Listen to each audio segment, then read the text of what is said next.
नमस्कार, मैं प्रीति आप लोगों का ज्योग्राफी क्लास में फिर से स्वागत करती हूँ।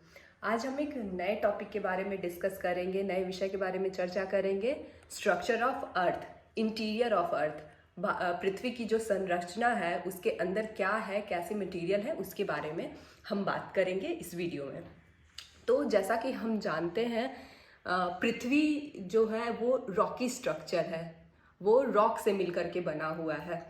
तो इसके बारे में इसके डिफरेंट डिफरेंट एस्पेक्ट है, एटमॉस्फेयर के बारे में, लिथोस्फेयर के बारे में और भी डिफरेंट डिफरेंट जो भी एलिमेंट्स है उसके बारे में हम आगे के वीडियोस में चर्चा करेंगे। अभी हम स्ट्रक्चर ऑफ अर्थ के बारे में बात करते हैं।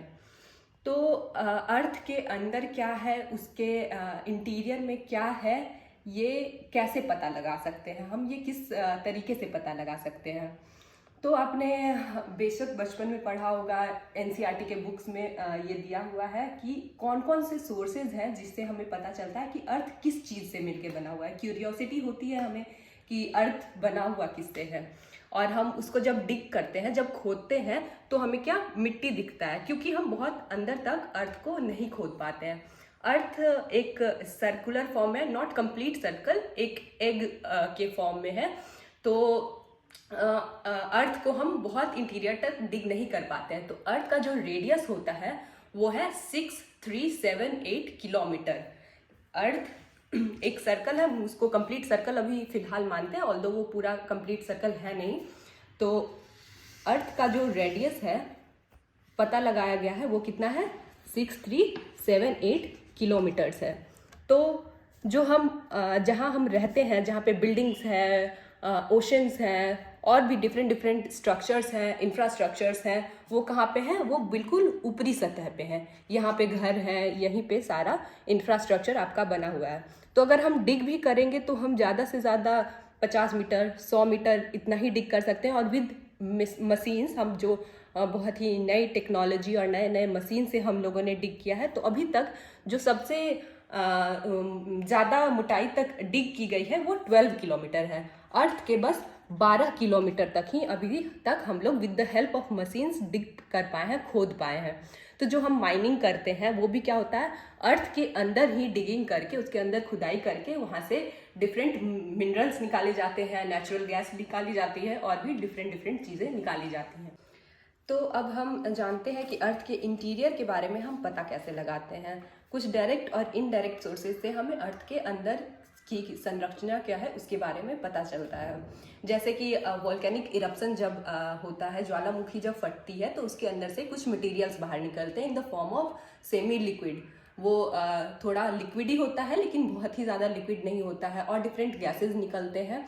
तो अर्थ के अंदर जो भी एलिमेंट्स पाए जाते हैं, जो भी उसके अंदर मटेरियल है, वो वोल्केनिक इरप्शन के थ्रू बाहर निकलते हैं, और वही जब सॉलिडिफाई होते हैं तो उसको टेस्ट करके ये पता लगाया जाता है कि अर्थ के अंदर क्या कौन कौन से एलिमेंट हैं। और किस तरीके से हम पता लगाते हैं, बहुत सारी साइंटिफिक टेक्निक्स हैं, बहुत सारे ऐसे वेव्स होते हैं जिसके बारे में हम बाद में डिस्कस करेंगे। लॉन्गिट्यूडनल वेव्स, उनको पास करा करके देखा जाता है कि कहाँ पे वो रुक रही हैं, कहाँ पे वो मुड़ रही हैं। इसी तरीके से डिफरेंट डिफरेंट तरीके से हम पता लगाते हैं कि अर्थ के इंटीरियर में है क्या। अब हम बात करते हैं अर्थ के लेयर्स के बारे में। तो ब्रॉडली हम जानते हैं कि अर्थ के 3 लेयर्स होते हैं, क्रस्ट, मेंटल और कोर। ठीक है, अर्थ के 3 लेयर्स होते हैं, क्रस्ट, मेंटल और कोर। क्रस्ट जिसको कि भूपर्पटी कहते हैं, मेंटल जिसको कि आवरण कहते हैं, और कोर जिसको कि हम केंद्रीय भाग कहते हैं। ये हमारा कोर है, ये मेंटल है, और ये ऊपरी सतह जिसपे कि डिफरेंट माउंटेन्स होते हैं, प्लेन्स होते हैं, ओशंस होते हैं, इसको हम क्रस्ट कहते हैं। भूपर्पटी, आवरण और केंद्रीय भाग। ठीक है, ये अर्थ है, ये स्ट्रक्चर ऑफ अर्थ है। इसका जो ये सेंटर है इसी को कोर कहते हैं। इसके बाद जब हम बाहर आते जाते हैं तो मेंटल आता है और क्रस्ट आता है। ठीक है, ये ब्रॉडली 3 डिवीजन है अर्थ का, लेकिन इसके आगे भी फर्दर डिविजन्स होते हैं, crust, upper mantle, lower mental और कोर, आउटर कोर और इनर कोर। 5 डिवीजन होते हैं, 5 को अलग अलग तरीके से हम डिस्कस करेंगे। पहले हम डिस्कस करते हैं क्रस्ट के बारे में। क्रस्ट, ये जो आउटर मोस्ट लेयर है, ये जो हमारा है, इसे हम क्रस्ट कहते हैं। ये आउटर मोस्ट लेयर होता है, सबसे ऊपरी भाग होता है। और इसकी क्या विशेषता है कि ये ब्रिटल होता है।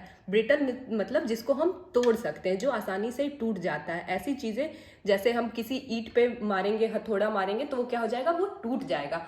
तो उसी तरीके से हमारा क्रस्ट होता है। इस पे जब किसी हेवी सब्सटेंस से हिट किया जाता है तो ये टुकड़ों में बढ़ जाता है। ये इसका नेचर है। और क्रस्ट में भी दो होते हैं, एक कॉन्टिनेंटल क्रस्ट होता है और एक ओशनिक क्रस्ट होता है। कॉन्टिनेंटल क्रस्ट कौन सा, जिसपे कि कॉन्टिनेंट्स है, महाद्वीप है, ठीक है।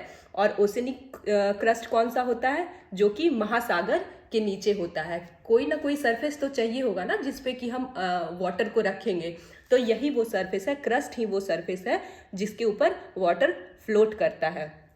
तो इसका नेचर क्या है कि ये ब्रिटल होता है। उसके बाद क्या, और इसमें क्या विशेषता है, इसको हम सियाल कहते हैं। सियाल क्यों कहते हैं, क्योंकि ये सिलिकॉन और एल्यूमिनियम से मिलकर बना होता है। इसके दो मेजर कंपोनेंट है, silicon Si and aluminium Al। तो जब Si और Al को हम लेते हैं तो उसी को हम सियाल कहते हैं। और इसके बाद इसकी थिकनेस जो होती है अर्थ क्रस्ट की, वो ओशन पे अलग होती है और कॉन्टिनेंट पे अलग होती है। कॉन्टिनेंटल क्रस्ट की थिकनेस ज़्यादा होती है, डेंसिटी कम होता है। और ओशनिक क्रस्ट की थिकनेस कम होती है और डेंसिटी ज़्यादा होता है। इसकी जो ओशनिक क्रस्ट की डेंसिटी होती है वो 8 से 10 किलोमीटर तक होती है और इसकी थिकनेस 30 किलोमीटर तक होती है, ठीक है। तो क्रस्ट के दो डिविजन्स के बारे में हमने जाना, ओशनिक और कॉन्टिनेंटल क्रस्ट, और इसके जो डिफरेंट एस्पेक्ट्स हैं उसके बारे में हमने देखा। और इसकी क्या विशेषता है कि जो अर्थ का 1% वॉल्यूम है, टोटल अर्थ का जितना भी वॉल्यूम है उसका 1% जो होता है वो क्रस्ट उसका पार्ट होता है। 1% of earth's volume is consist of crust. और उसका वेट कितना होता है, क्रस्ट का जो वेट है वो अर्थ के टोटल वेट का 0.5% है, ठीक है। थिकनेस भी हमने देख लिया, डेंसिटी भी देख लिया, वॉल्यूम भी देख लिया, आई गेस सारा कुछ कवर हो गया है। तो अब अर्थ क्रस्ट जो है वो कहाँ पे फ्लोट कर रहा है, उसके नीचे की जो लेयर होती है वो एस्थेनोस्फेयर होती है। एस्थेनोस्फेयर क्या है, एस्थेनोस्फेयर एक्चुअली एक सेमी लिक्विड सेमी सॉलिड जो सब्सटेंस है उसी के ऊपर जो क्रस्ट है वो फ्लोट कर रहा है। तो ये क्या होता है, ये सॉलिड नहीं होता है, ये थोड़ा लिक्विड होता है, गाढ़ी द्रव्य होती है, ये गाढ़ी द्रव्य होती है। एस्थेनोस्फेयर बेसिकली क्या है, ऐसे मटेरियल से मिलके बना हुआ है जो कि गाढ़े द्रव्य है। तो इसी के ऊपर हमारा क्रस्ट फॉर्म कर रहा है, ठीक है। क्रस्ट के बाद कौन सा आता है, हमारा मेंटल आता है। और क्रस्ट और मेंटल को मिलाकर के ही हम क्या बोलते हैं, लिथोस्फेयर बोलते हैं, ठीक है। क्रस्ट को और अपर मेंटल, मेंटल को बताया था दो भागों में विभाजित है ये, अपर मेंटल और लोअर मेंटल।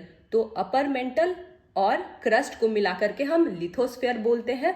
फिर लोअर मेंटल और आउटर कोर को मिलाकर के हम क्या बोलते हैं, मेसोस्फेयर बोलते हैं। और जो इनर कोर होता है उसको हम बैरिस्फेयर कहते हैं, ठीक है। ये समझ में आ गया, ये लिथोस्फेयर, फिर ये लोअर मेंटल और आउटर कोर मेसोस्फेयर, और ये इनर कोर आपका बैरिस्फेयर हो गया, ठीक है। अब हम मेंटल के बारे में बात करते हैं कि मेंटल की क्या क्या विशेषता है। दूसरी लेयर है हमारी मेंटल, पहला क्रस्ट, दूसरा मेंटल जिसको कि हम आवरण कहते हैं। तो आवरण की थिकनेस क्या होती है, इसकी मोटाई क्या होती है, 2900 किलोमीटर होती है। अब मेंटल जो है वो 2900 किलोमीटर इसकी थिकनेस है। और सबसे ज़्यादा वॉल्यूम जो है वो मेंटल का ही होता है अर्थ स्ट्रक्चर में।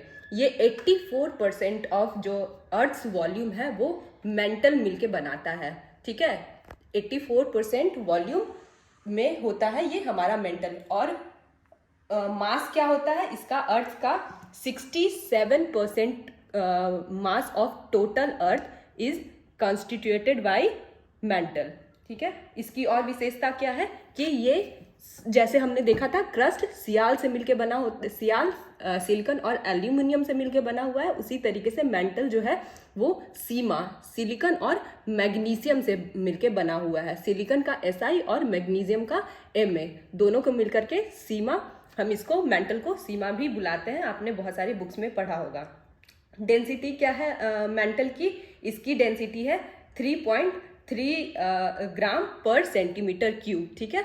तो जैसे जैसे हम नीचे आते जाते हैं डेंसिटी बढ़ती जाती है। इसकी 3.3 ग्राम पर सेंटीमीटर क्यूब था, इसका 3.3 से लेकर के 5.4 ग्राम पर सेंटीमीटर क्यूब है। और जैसे ही हम कोर की तरफ जाएंगे इसकी डेंसिटी और ज़्यादा बढ़ जाएगी। डेंसिटी बढ़ने का मतलब क्या है कि जो जिस मटेरियल से ये बना हुआ है वो हेवी होते जाते हैं, ये वो मटेरियल्स हेवियर होते जाते हैं। ऊपर का जो क्रस्ट बना हुआ है वो थोड़े लाइटर मटेरियल से बना हुआ होगा, लाइटर एलिमेंट से बना हुआ होगा। मेंटल में आएंगे तो वो क्रस्ट के मुकाबले थोड़ा हेवी एलिमेंट से बना होगा, और जब कोर में आएंगे तो वो हेवीएस्ट एलिमेंट से बना होगा। इसीलिए इसकी जो डेंसिटी होती है वो ज़्यादा होती चली जाती है।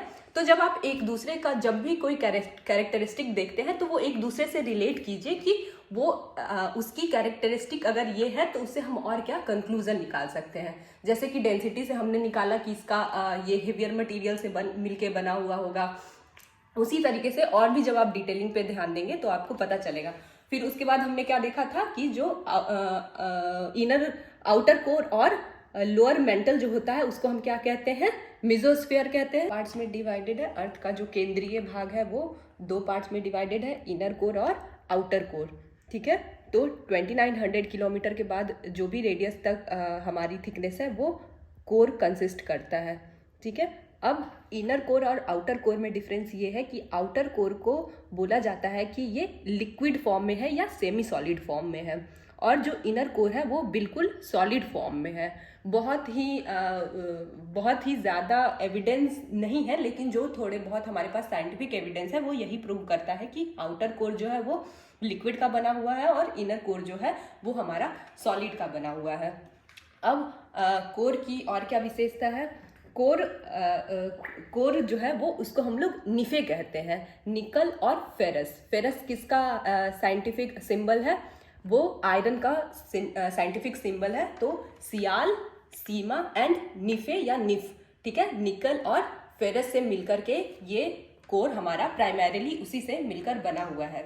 और क्या डिस्कस किया था कि जैसे जैसे हम नीचे आते जाते हैं वैसे वैसे डेंसिटी बढ़ती जाती है। तो कोर की डेंसिटी क्या है, कोर सबसे ज़्यादा हेवी मटेरियल से एलिमेंट से मिलकर बना हुआ है और इसकी डेंसिटी क्या है, वो 9 ग्राम पर सेंटीमीटर क्यूब से लेकर के 15 ग्राम पर सेंटीमीटर क्यूब तक है, ठीक है। इसकी डेंसिटी सबसे ज़्यादा है। और इसका वॉल्यूम क्या है, इसका जो अर्थ का टोटल वॉल्यूम, अर्थ के टोटल वॉल्यूम का 15% जो है वो कोर कंसिस्ट करता है, और इसके 32 to 33% ऑफ अर्थ का जो टोटल मास है वो कोर कंसिस्ट करता है, ठीक है।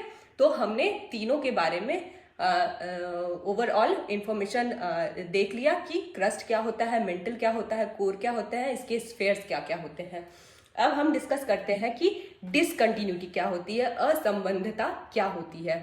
अर्थ के जो डिफरेंट लेयर्स है वो अलग अलग जगह से डिसकंटिन्यू हो जाते हैं। जब हम 2 लेयर को डिवाइड करते हैं तो कुछ तो उसमें डिफरेंस होगा, तभी हम सेपरेट कर पाते हैं कि क्रस्ट कहाँ तक है, मेंटल कहाँ तक है। तो वो जहाँ खत्म होती है उसी को हम डिसकंटिन्यूटी या असंबंधता बोलते हैं, ठीक है। अब हम नेक्स्ट फिगर में देखें। इस डायग्राम में हम देख रहे हैं कि हमारी डिफरेंट डिसकंटिन्यूटीज क्या क्या है। डिसकंटिन्यूटी के बारे में क्या बताया, वो डिफरेंट लेयर्स को सेपरेट करता है, क्रस्ट को, मेंटल को, कोर को, और अपर मेंटल, लोअर मेंटल को, आउटर कोर और इनर कोर को। तो उसको हम अलग अलग नाम से डिनोट करते हैं। जो क्रस्ट का डिसकंटिन्यूटी होता है उसको हम क्या कहते हैं, कोनार्ड डिसकंटिन्यूटी, उसे हम कोनार्ड डिसकंटिन्यूटी कहते हैं। ये नाम आपको याद रखना इंपॉर्टेंट है क्योंकि ये बहुत सारे कॉम्पिटिटिव एग्जाम्स में पूछे जाते हैं। और अगर आप ग्रेजुएशन या पोस्ट ग्रेजुएशन का भी एग्जाम देते हैं तो लॉन्ग आंसर में जब आप स्ट्रक्चर ऑफ अर्थ के बारे में लिखेंगे तो ये डिसकंटिन्यूटी को डिस्कस करना बहुत ही ज़रूरी है। तो जो सबसे ऊपरी वाला डिसकंटिन्यूटी है, जो क्रस्ट का डिसकंटिन्यूटी है, उसको क्या कहते हैं, कोनार्ड डिसकंटिन्यूटी। उसके बाद हमारा आता है क्रस्ट और अपर मेंटल का। इसका जो डिसकंटिन्यूटी होता है उसे हम क्या कहते हैं, मोहो डिसकंटिन्यूटी कहते हैं, ठीक है। ये जो सारे नाम है जनरली जो साइंटिस्ट ने इसको डिस्कवर किया है उनके नाम पे ही रख दिया गया है, ठीक है। तो क्रस्ट का कोनार्ड, क्रस्ट और अपर मेंटल का मोहो डिसकंटिन्यूटी, उसके बाद अपर मेंटल और लोअर मेंटल का रेपिटी डिसकंटिन्यूटी, उसके बाद लोअर मेंटल, आउटर कोर का Gutenberg discontinuity and outer core and inner core का लेहमैन डिसकंटिन्यूटी। ये हमारा 5 डिसकंटिन्यूटी है, 5 असंबद्धता है जो डिफरेंट डिफरेंट लेयर्स को एक दूसरे से डिवाइड करती है और उसको हम इन्हीं 5 नाम से डिनोट करते हैं, कोनार्ड, मोहो, रेपिटी, गुटेनबर्ग और लेहमैन। इसको याद रखने के लिए आप डिफरेंट कोड वर्ड्स भी अपने अकॉर्डिंग अपना कोड वर्ड अगर आप डिस्कस करेंगे या निकालेंगे तो आपके लिए याद रखना आप लोगों को सब समझ में आ गया होगा। क्रस्ट, मेंटल कोर के बारे में, क्रस्ट की क्या क्या विशेषता है, ये इसको हम सियाल भी कहते हैं। ये आउटर मोस्ट लेयर है, ये सिलिकॉन और एल्युमिनियम से मिलके बना हुआ है। इसकी डेंसिटी कम होती है कंपैरेटिवली और दोनों लेयर्स के। फिर और क्या है, इसका जो इसके वॉल्यूम के बारे में, इसके मास के बारे में। मेंटल क्या है, मेंटल में डेंसिटी ज़्यादा होती है। सीमा इसे कहते हैं, सियाल और मैग्नीशियम से मिलके बना होता है और ये सबसे ज़्यादा वॉल्यूम कंसिस्ट करता है तीनों स्फेयर्स के कंपैरिजन में। कोर की क्या विशेषता है, ये हेवीएस्ट एलिमेंट से मिलकर के बना हुआ है। इसको हम निफे भी कहते हैं, निकल और फेरस से मिलके बना हुआ है, इसीलिए हम इसे निफे भी कहते हैं। और इनको सेपरेट करने वाली जो असंबद्धता है, डिसकंटिन्यूटी है, उसको डिफरेंट डिफरेंट नाम से हम डिनोट करते हैं। फिर टेम्परेचर क्या होता है, जब हम अर्थ से क्रस्ट मेंटल कोर की तरफ जाते हैं तो टेम्परेचर बढ़ता है। इसीलिए जो लिक्विड है, जो इसका मटेरियल है, वो लिक्विड ही होता जाता है क्योंकि ये मेल्ट करता है। जब टेम्परेचर बढ़ता है तो किसी भी चीज़ में क्या होती है, मेल्टिंग होती है। अगर हम देखेंगे कि कोई सॉलिड है, उसमें हम ज़्यादा टेम्परेचर इम्प्लांट कर रहे हैं तो वो मेल्ट होने लगता है। इसी के कारण ये प्रूव करता है कि टेम्परेचर जैसे जैसे हम कोर की तरफ जाते हैं वैसे वैसे टेम्परेचर बढ़ता है, प्रेशर बढ़ता है और डेंसिटी भी बढ़ती है। तो आई थिंक मैंने सारा कवर कर लिया है और अगर आपको कुछ डाउट है तो आप कमेंट सेक्शन में पूछ सकते हैं। नेक्स्ट वीडियो के लिए वेट करें, उसमें भी हम और आगे डिस्कस करेंगे। और तब तक के लिए हमारे वीडियो को लाइक करें, चैनल को सब्सक्राइब करें और कमेंट सेक्शन में अपने डाउट्स पूछें। नमस्कार।